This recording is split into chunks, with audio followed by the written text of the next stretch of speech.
Usually people say that preparing for MBBS Part 1 or MBBS Part 1 in itself is the hardest exam that every medical student will write.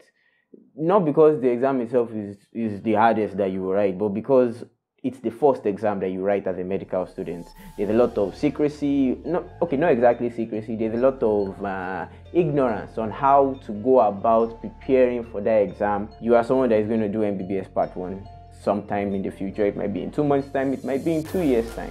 I am someone that has done MBBS Part 1, so I don't know, I think there's this perspective whereby I'm supposed to know what you should do to pass MBBS Part 1.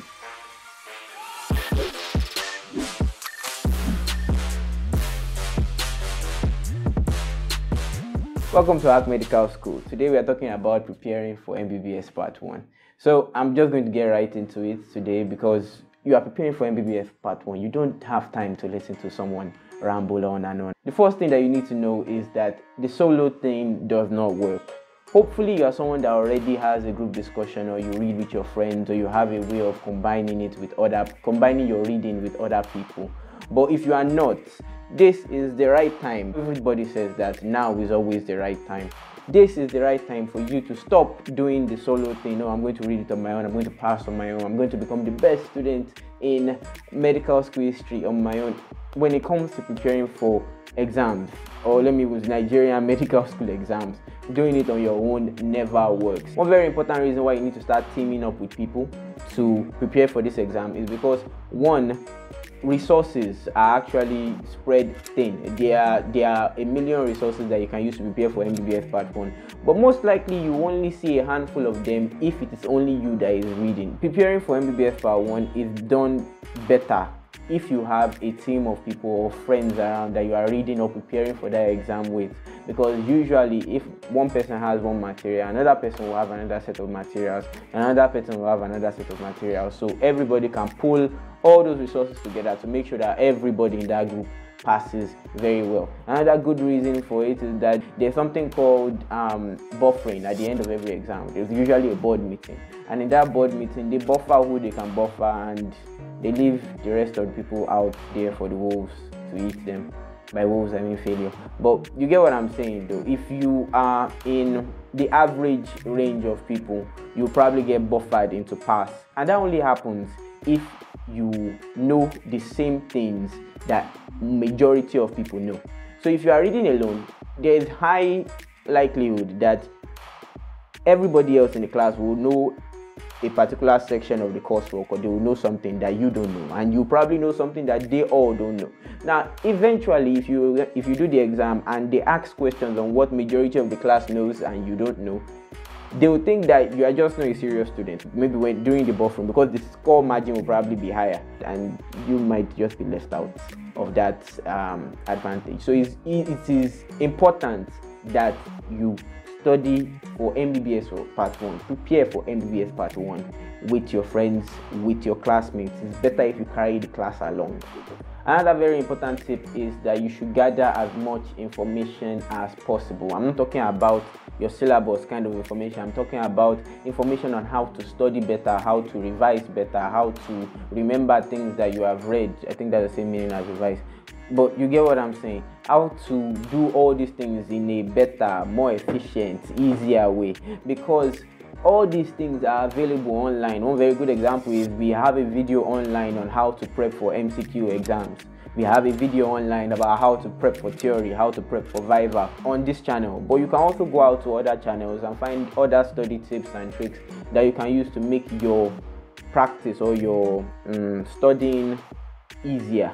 I remember when I was preparing for MBBS Part 1, there was one night I went out to study with a friend, but eventually what I did throughout that night was to search online on how best to study for the upcoming exam.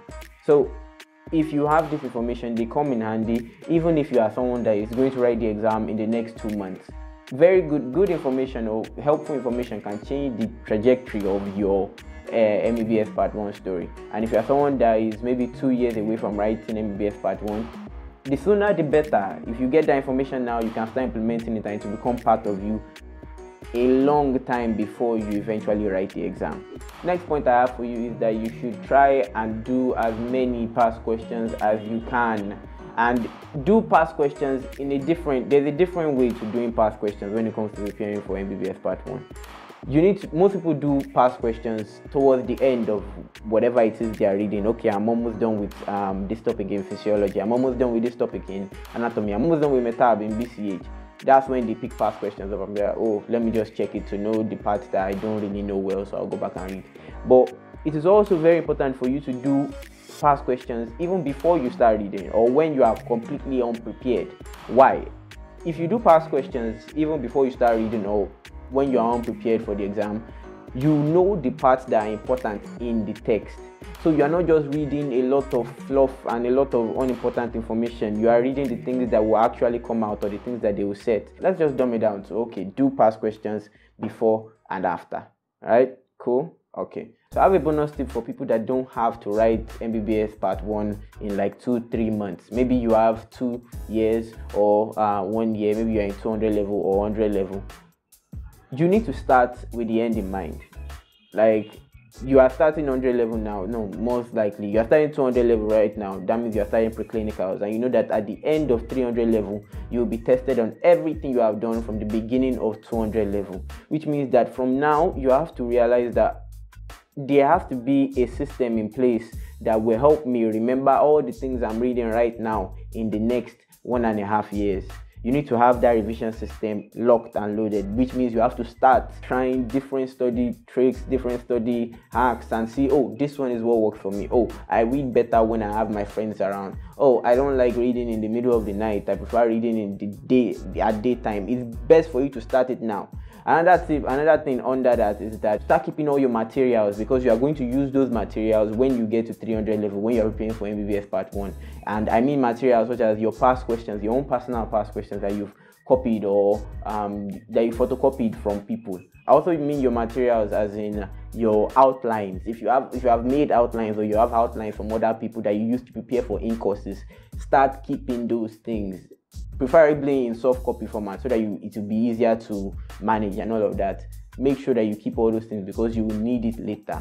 That's what I mean by starting with the end in mind, knowing that all this stuff that you're doing right now, there's still one major exam that you will need everything in. Like I always say, you should learn from your failures, but you should also learn from your successes. If you have in courses where you passed and you know it was like you cleared the class, awesome. If you had in courses where you scored the lowest in the class, also awesome, because these in courses are meant to prepare you for MBBS Part 1. If there was something that you did during those in courses and you know that, oh, this is probably why I failed, learn from that. If you did something that made you score the highest that you've ever scored before, focus on that study trick, focus on that study hack, focus on that attitude that you took into the exam, or whatever it is. Start documenting and picking up on these things so that it will be easier for you to enter the exam more when it is time to write MBBS Part 1. Most people get scared. Most people start feeling anxiety when it comes to that time, because they have not been preparing for it from the beginning.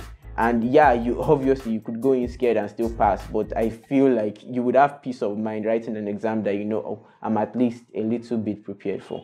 So those are all the tips and tricks and hacks that we have for you here on HMS to prepare for MBBS Part 1. If you have done MBBS Part 1 and you have other advice or tips that you can give people that are preparing for it, we'd love if you could drop a comment, or if you are also preparing for it and you figured, oh, these are some things that could help some of my guys out, yeah, drop it in the comment section. We'd love to see some of that. Remember, you can be doctor and happy. MBBS Part 1 is a phase.